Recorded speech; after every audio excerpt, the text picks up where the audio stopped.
Graça e paz, irmãos. É realmente um privilégio muito grande poder estar aqui para compartilhar um pouco da palavra do Senhor, mas é também uma grande responsabilidade. Por isso, eu peço que o Senhor esteja nos abençoando e que os irmãos estejam em espírito de oração nesse momento, para que a mensagem não seja somente transmitida, mas que ela possa penetrar os nossos corações e que possamos realmente ser abençoados e edificados pela palavra do Senhor. Amém? Pastor Marcos não se encontra nesta noite, ele está pregando na igreja de Indaiatuba nessa noite, está aproveitando também para conhecer um pouco os trabalhos que estão sendo ali realizados. E pedimos que Deus esteja abençoando da mesma forma também o povo de Indaiatuba, os irmãos que se encontram lá e que tenham também uma palavra edificante para as suas vidas. Amém? Amém? Eu gostaria de convidar os irmãos a abrirem as suas Bíblias no Evangelho de Mateus, capítulo 15. Nós vamos ler a partir do verso 21.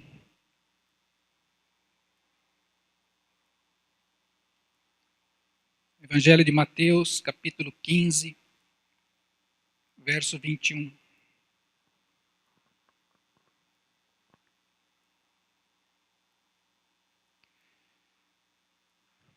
Partindo Jesus dali, retirou-se para os lados de Tiro e Sidom. E eis que uma mulher cananeia, que viera daquelas regiões, clamava: Senhor, filho de Davi, tem compaixão de mim. Minha filha está horrivelmente endemoniada. Ele, porém, não lhe respondeu palavra. E os discípulos, aproximando-se, rogaram-lhe: Despede-a, porque vem clamando atrás de nós. Mas Jesus respondeu: Não fui enviado, senão as ovelhas perdidas da casa de Israel. Ela, porém, veio e o adorou, dizendo: Senhor, socorre-me. Então ele respondendo, disse: Não é bom tomar o pão dos filhos e lançá-los aos cachorrinhos.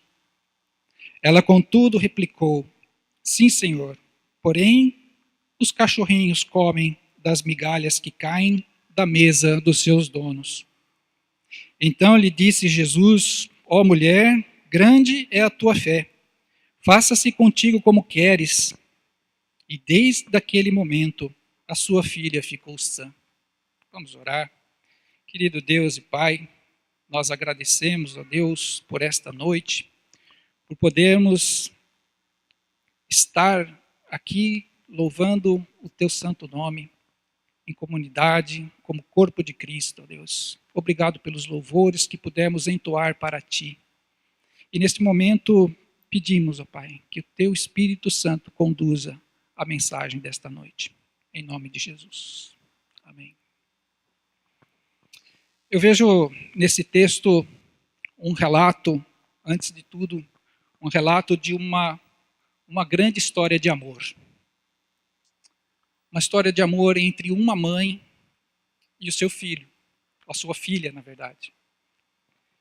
Um amor que foi capaz de superar diversos desafios para que aquela mulher pudesse ter a sua filha de volta, sã, liberta. Aliás, dizem que o amor de mãe é um amor que mais se assemelha ao amor de Deus. Claro que as devidas proporções, né?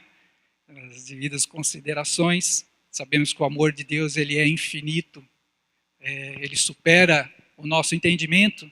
Mas o que eu quero dizer é que o amor de mãe é aquele amor de abnegação, é aquele amor de entrega para o seu filho. É amor que faz com que a sua mãe se entregue totalmente para o seu filho, para a sua filha. Aquela que é capaz de passar noites em claro para poder cuidar do seu filho. É aquela que é capaz de se esvaziar para poder ver o seu filho cheio de alegria, cheio de saúde, próspero. O amor de mãe é um amor especial, é um amor diferente. Mas antes de entrar na mensagem propriamente dita, eu gostaria de falar um pouco aqui sobre o contexto desta situação, o contexto dessa passagem. Jesus estava travando discussões terríveis contra os judeus ali da região da Galileia, também teve discussões na região da Judéia. E discussões muito duras com questões da palavra de Deus, das escrituras, das leis mosaicas. Os judeus não estavam entendendo por que Jesus curava aos sábados. Os fariseus, os saduceus, os escribas não estavam entendendo por que Jesus expelia demônios aos sábados. Por que seus discípulos colhiam espigas, né, nas plantações aos sábados? Estava havendo ali uma discussão muito intensa, porque os judeus entendiam que Jesus estava errando ali. Também havia questões como os discípulos não estavam observando as tradições dos anciãos, não lavavam as suas mãos antes de comer para se purificar. Então estava havendo um atrito relativamente grande ali entre Jesus, os seus discípulos, e o povo, e os fariseus, os líderes religiosos daquela região. Então, Jesus, ele pega os seus discípulos, ele sai então daquela região e vai para a região de Tiro e Sidom, como diz aqui na palavra de Deus. Tiro e Sidom ficam na Fenícia, mais ao norte da Galileia, e era uma região que não pertencia a Israel. Era uma região que ficava fora dos limites de Israel. Era uma terra de gentios. E aquela mulher cananeia, se nós lermos o texto que fala sobre esse mesmo tema, essa mesma passagem, lá em Marcos, capítulo 7, verso 26, Marcos diz que aquela mulher era grega. Grega querendo apontar que a religião daquela mulher não era a religião judaica. E tampouco ela era uma prosélita ou era uma convertida ao judaísmo, mas que ela pertencia à religião dos gregos, uma religião politeísta, uma religião onde se adoravam vários deuses, vários ídolos, e pouco tinha a ver com as leis de Moisés. Então, Jesus escolhe esse lugar para ter um pouco de refrigério, para ter um pouco de descanso, sair um pouco ali daquela panela de pressão, para chegar então numa região de gentios, para poder colocar os seus pensamentos em ordem, para ter um momento de descanso, para depois então voltar e continuar os seus trabalhos. E esta mulher, uma mulher cananeia, Marcos diz que ela era Ciro-fenícia, era uma mulher gentia, que não pertencia ao povo judeu, e era uma mulher que tinha um grande problema. Ela tinha um grande problema. A sua filha estava horrivelmente endemoniada. E sempre que nós enfrentamos grandes problemas, sempre vem grandes desafios também para a nossa vida. Desafios que temos que enfrentar temos que vencer, obstáculos que temos que ultrapassar para podermos ter esse problema resolvido. E o grande desafio que aquela mulher precisava vencer naquele momento é o desafio da iniciativa.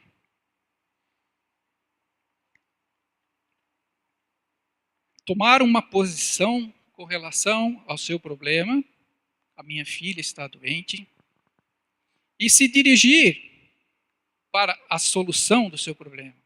Caminhar rumo à solução do seu problema.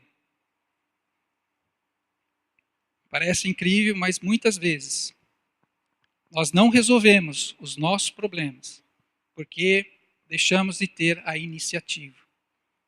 Muitas vezes nós andamos lado a lado com os nossos problemas porque não queremos muitas vezes pagar o preço de tomar uma posição, de tomar uma iniciativa. Sabe aquela expressão assim, tá ruim, mas tá bom? É mais ou menos assim. O que significa isso? Está ruim, mas está bom. Significa que está ruim. Estou com problemas. Estou cheio de dificuldades. Mas tá bom, porque eu não quero pagar o preço. Não é? Eu não quero gastar a minha energia para solucionar esse problema. Então fica assim. Está ruim, mas está bom. E assim a gente vai se acostumando com os problemas, a gente vai convivendo com eles, como se, já acostumamos e vamos continuar vivendo com ele. Tá bom assim, né? A gente se conforma com esses problemas. A Eclesiastes 11, verso 4 diz: quem só observa o vento nunca semeará, e o que olha para as nuvens nunca cegará. Aquele que só olha os problemas, só vê os problemas, mas não toma a iniciativa, não vai em direção à solução do problema, acaba ficando sem a solução do problema. Não é verdade? Aquela mulher, provavelmente, ela conhecia a fama de Jesus. Ela sabia que Jesus já havia feito alguns milagres na sua cidade, na sua terra. Ela sabia que Jesus já havia expelido demônios, que era o caso dela, que ela precisava. E quando ela soube que Jesus estava ali no seu território, estava na sua região, estava ali perto da sua casa, de onde morava ali, ela não pensou duas vezes.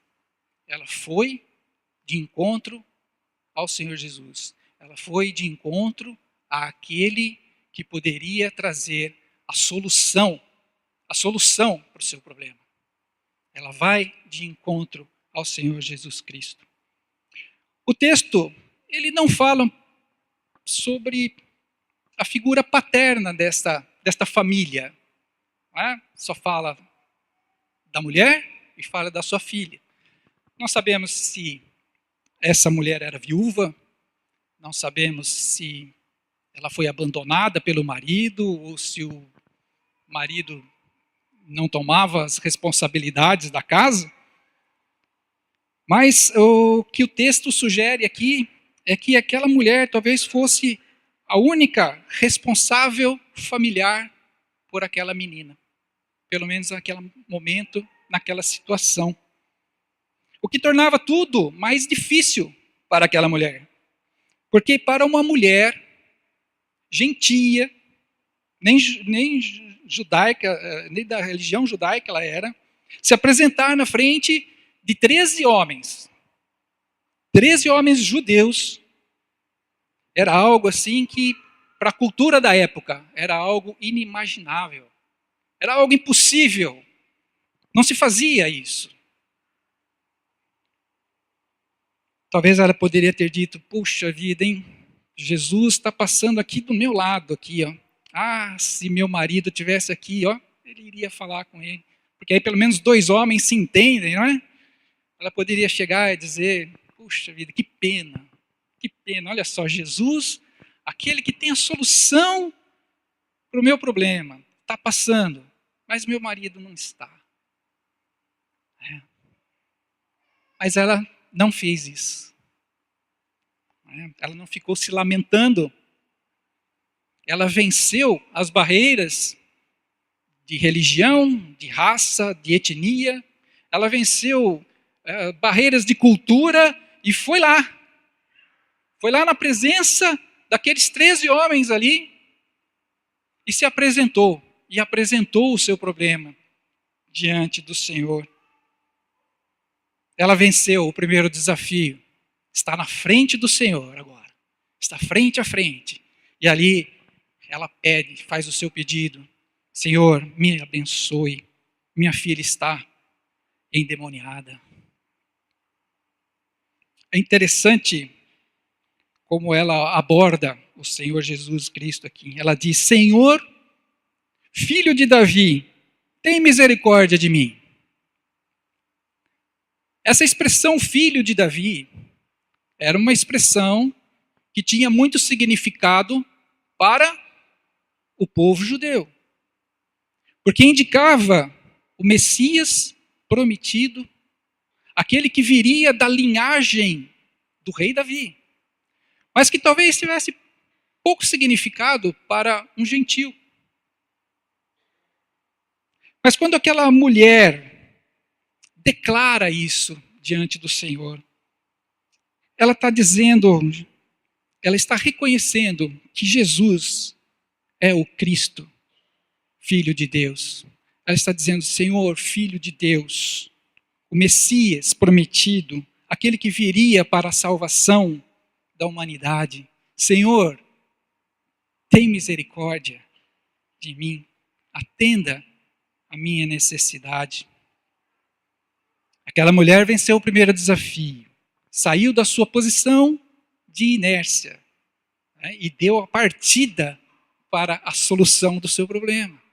Chegou, está ali, frente a frente com Jesus. Mas logo ela se depara com o segundo desafio. Quando ela chega na frente de Jesus e ela faz o seu pedido, a palavra de Deus ali diz no verso 23 que Jesus, porém, não lhe respondeu palavras. Jesus ficou mudo. Jesus não falou absolutamente nada. Aquela mulher ficou de frente para Jesus. E Jesus não disse nada. Você já passou por situações em que você busca a Deus em oração, faz os seus pedidos, suplica ao Senhor, pede a misericórdia do Senhor, e ora, e ora, e ora. E parece que Deus não está respondendo a sua oração. Deus não te dá aquela paz de espírito, e você fica incomodado, parece que Deus não está ouvindo a minha súplica, não está ouvindo a minha necessidade. Ele não está olhando para mim nesse momento. Como é desesperador nós ficarmos sem respostas, não é verdade? É mais ou menos como aquele filho que fala para a mãe, mãe, eu vou sair, eu vou para uma festa, logo eu volto. Chega 1 hora, 2 horas, 3 horas da manhã, o filho não chega. Aí aquela mãe desesperada, antenada, né? Vai lá e manda um WhatsApp para o seu filho. Filho, está tudo bem? Como é que você está? E o filho não responde. O filho não dá nem aquele joinha assim, para dizer para a mãe, ó, eu estou bem. Como é triste ficarmos sem respostas. Como é duro, mexe com o nosso emocional. A gente não sabe se o silêncio é um sim, é um não, é um talvez, vou pensar. Não sabe se está nos desprezando. Mexe com o nosso emocional. Os discípulos, eles passaram por algo semelhante. Se nós formos lá no Evangelho de Mateus, no capítulo 8, de 23 a 27, nós vemos ali aquela passagem onde Jesus entra no barco com seus discípulos e saem navegando. E diz a palavra que num determinado momento eles foram surpreendidos por uma grande tempestade. E aquela tempestade começou a jogar o barco de um lado para o outro, e os discípulos ficaram desesperados. Não sabiam o que fazer. E aí eles foram procurar Jesus, e Jesus estava onde? Jesus estava ali, no fundo do barco, dormindo, em silêncio. Em silêncio. E os discípulos então acodem Jesus, levanta Jesus, nós estamos morrendo, o Senhor não se importa. Jesus então, ele se levanta e diz, oh, homens de pequena fé, por que vocês são tão medrosos? Por que são tão tímidos? Vocês esqueceram? Vocês estão comigo. Vocês estão comigo. Quem está comigo está com Deus. Não é verdade? Aliás, o único que pode usar essa expressão é o próprio Jesus, né? Quem está comigo está com Deus. E aí então ele acalma a tempestade, sossega o mar. E aí os discípulos ficam todos maravilhados. O silêncio de Deus muitas vezes mexe com o nosso interior. Mas muitas vezes o silêncio de Deus ele serve para provar a nossa fé, para nos provar. Tem um cântico que diz ali, cada vez que a minha fé é provada, tu me dás a chance de crescer um pouco mais. Ou seja, ele está dizendo que nos dá a oportunidade de crescermos um pouco mais, na medida em que formos aprovados pela aprovação. Ok? Na medida em que nós somos aprovados, somos provados e aprovados, nós crescemos. Na medida que nós não somos aprovados, caímos, muitas vezes perdemos a oportunidade de crescer um pouco mais.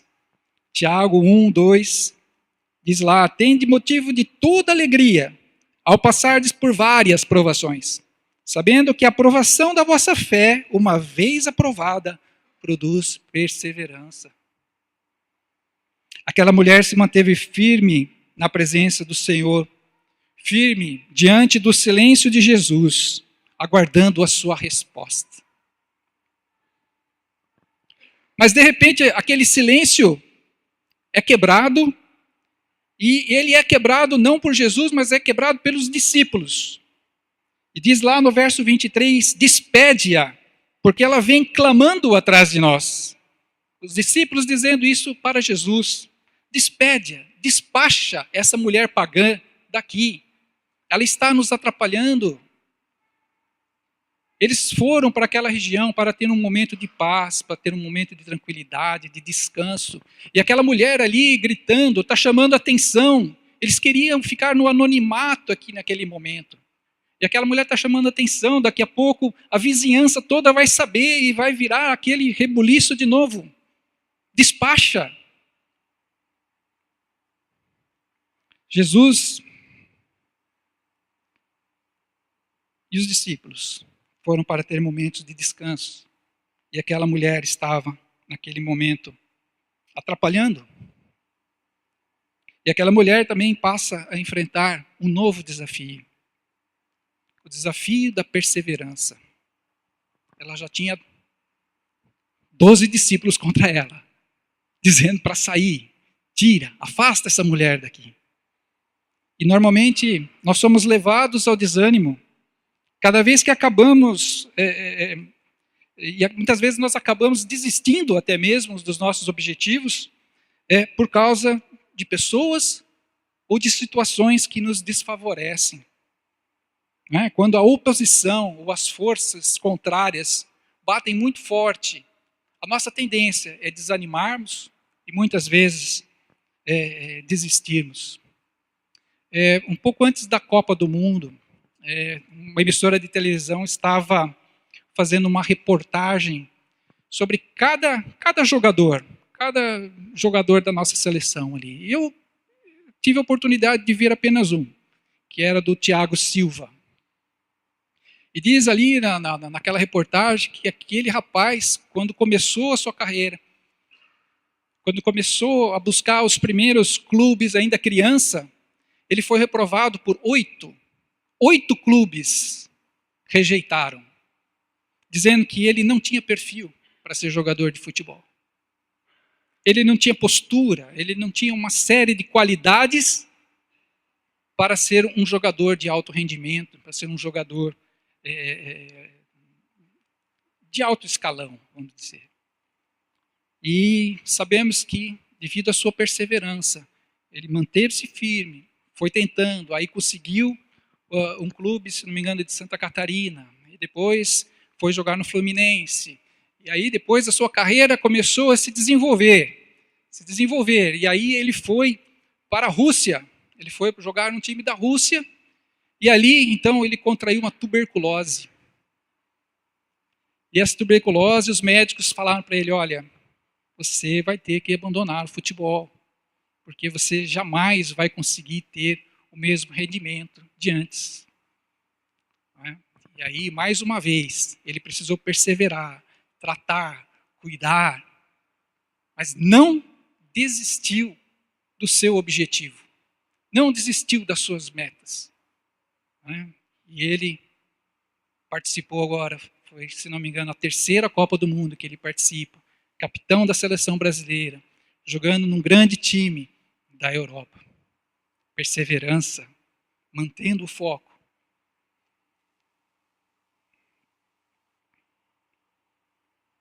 Essa situação daquela mulher ainda se agrava quando ela ouve Jesus dizendo, olha, eu não fui enviado senão para as ovelhas perdidas de Israel. Jesus está dizendo aqui, eu vim para o meu povo. Eu vim para o povo de Israel. Acho que talvez muitos de nós, ao ouvirmos esta resposta de Jesus, juntamente com a pressão dos seus discípulos, talvez nós abaixaríamos nossas cabeças, daríamos meia volta e desistiríamos da nossa bênção. Mas não foi o que aconteceu com aquela mulher. Ela não enxergou um não daquela frase de Jesus. Ele disse que ele veio para o seu povo. Mas não significa que ele não pode abrir uma exceção. O Filho de Deus, filho de Davi, o Messias, o Senhor, ele não pode abrir uma exceção. Aquela mulher, ela não desistiu, apesar de todas as forças contrárias. Ela não desistiu.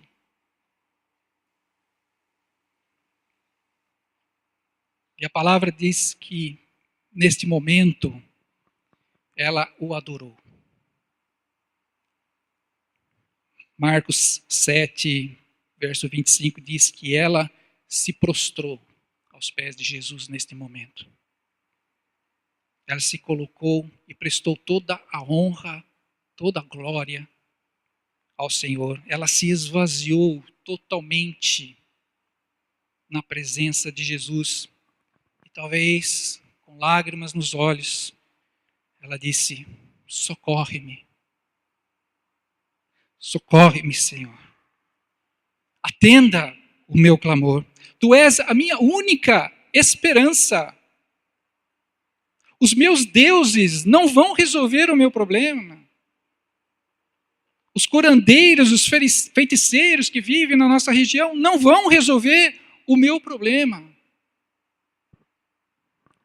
Minha única esperança é o Senhor. Única esperança é o Senhor Jesus Cristo. Filho de Davi, tenha compaixão. Atende o meu clamor. A palavra de Deus diz lá no Salmo 51, 17. Sacrifícios agradáveis a Deus são o espírito quebrantado, coração compungido e contrito. Não o desprezarás, ó Senhor. E ainda no Salmo 34, 18, diz, perto está o Senhor dos que têm o coração quebrantado e salva os de espírito oprimido. E era exatamente o que aquela mulher estava fazendo naquele momento. Ela estava com o seu espírito quebrantado diante do Senhor. Estava moída diante de Deus, dizendo, Senhor, o Senhor é a única esperança que eu tenho. Perseverança em adoração nos habilita a mantermos firmes e não perdermos a esperança face aos obstáculos e às dificuldades da vida. Mas a história continua. E Jesus agora trava um diálogo com ela, dizendo, olha só, verso 26. Não é bom tomar o pão dos filhos e lançá-los aos cachorrinhos. Em Marcos 7:27 diz lá assim, deixa primeiro os filhos se fartarem, porque não é bom tomar o pão dos filhos e lançá-los aos cachorrinhos. Sabe aquele cachorrinho que muitos de nós temos em casa, que nós adotamos, e ele meio que começa a fazer parte da nossa família? Né? Nós saímos, vamos viajar, levamos o nosso cachorrinho. Né? Vamos sair, vamos passear, levamos junto. E vamos de um lado para o outro. Ele meio que faz parte, né, da nossa família.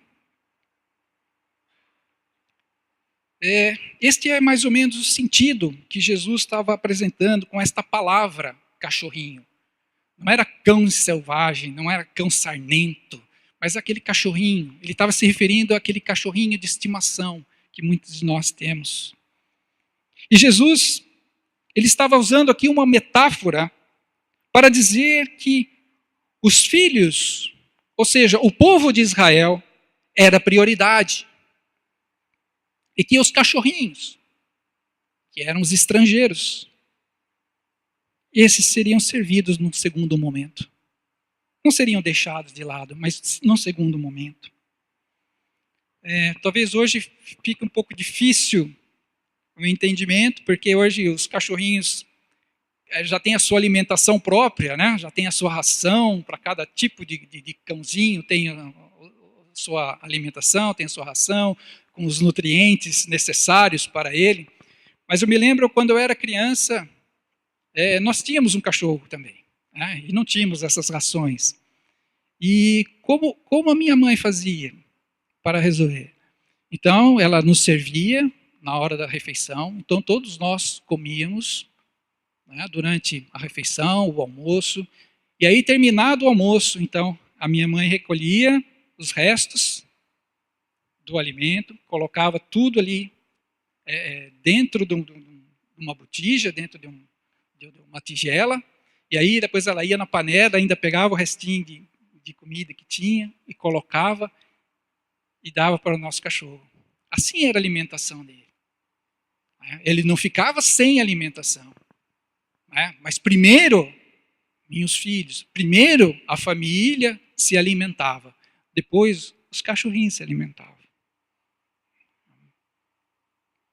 E agora, essa mulher, após vencer esses desafios, passa por um novo desafio. O desafio da humildade. Né? Porque ela poderia se sentir ofendida com essa metáfora, não é verdade? Né?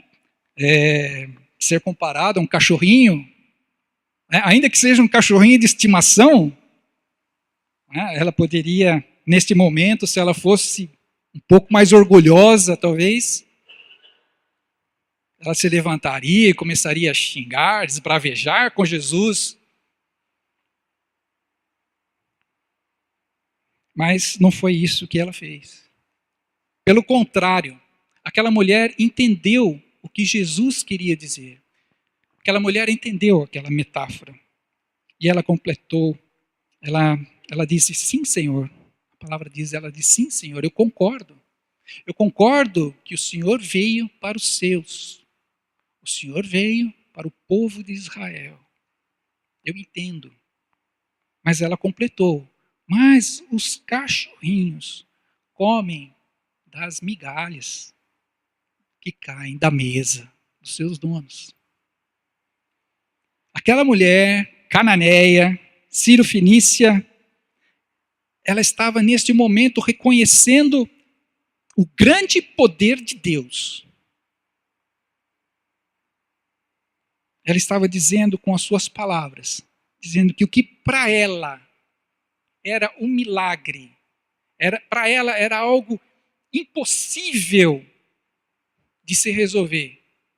algo que seria muito grandioso para ela, ver a sua filha curada.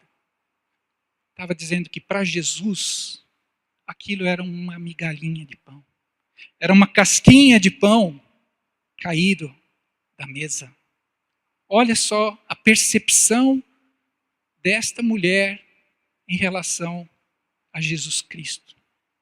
Uma mulher cananeia, uma mulher pagã, uma mulher gentia.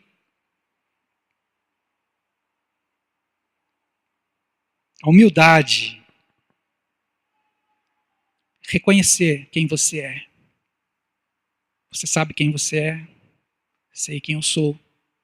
Eu sou um entre 7 bilhões de pessoas neste planeta. Um em 7 bilhões neste planeta. Esse planeta que é um grão de areia desse universo. Esse sou eu. Esse sou eu. E quem é Deus? Deus é aquele que controla todo o universo. Deus é aquele que tem tudo sob controle. Apesar de nós muitas vezes acharmos que as coisas estão descontroladas, mas tudo está sob o controle do Senhor. E muitas vezes nós queremos inverter esses papéis. Muitas vezes nós queremos ser donos de Deus. Exigimos coisas do Senhor.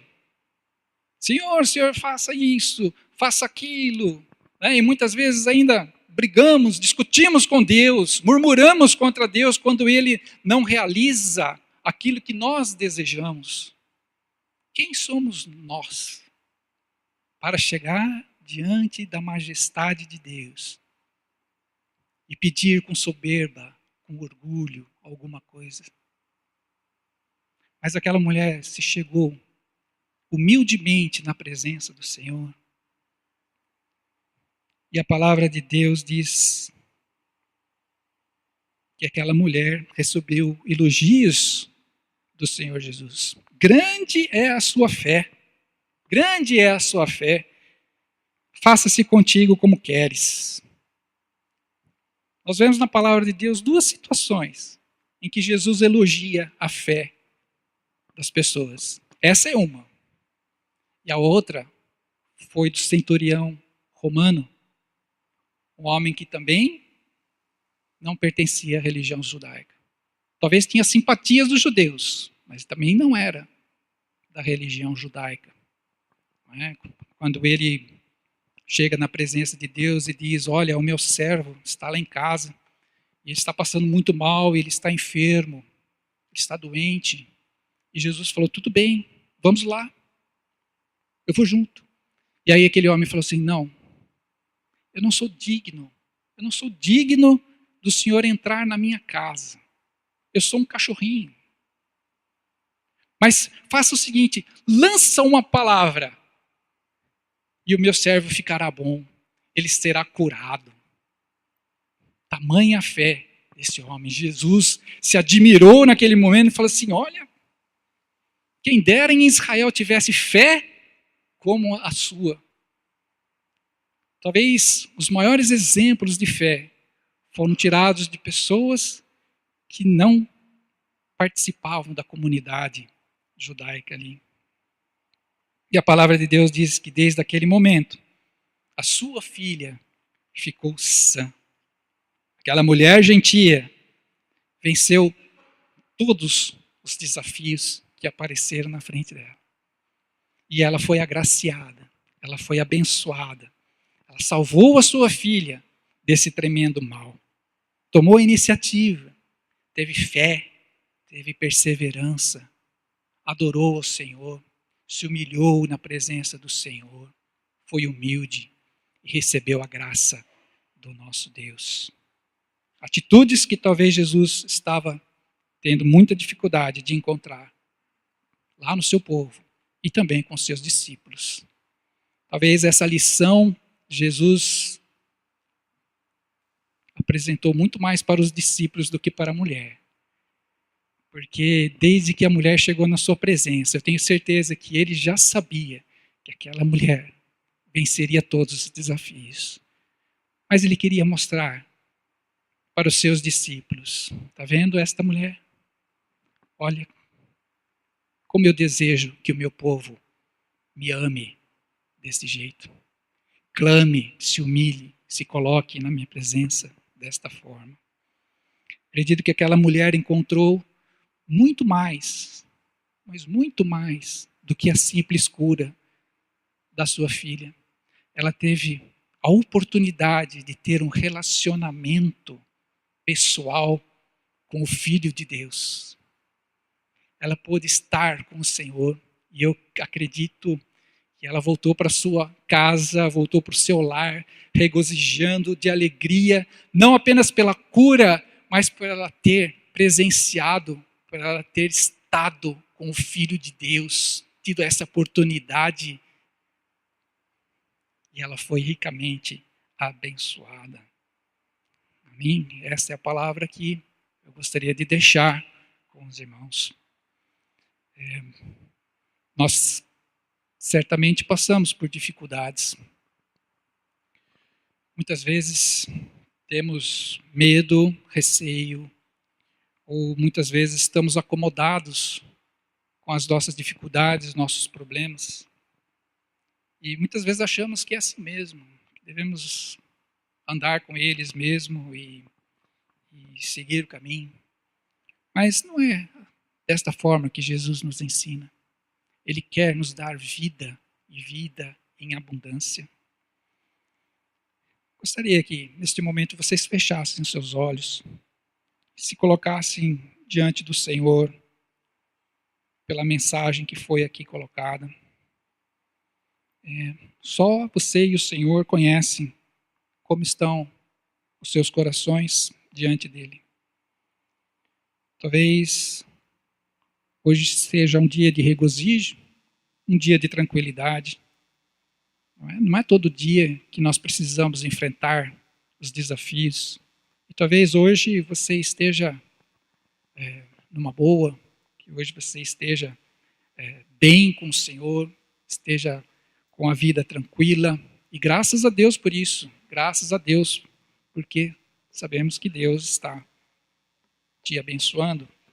Mas talvez você tenha se lembrado de algum problema, de algum percalço, de alguma luta que você durante algum tempo batalhou, mas que em determinado momento você talvez tenha desistido.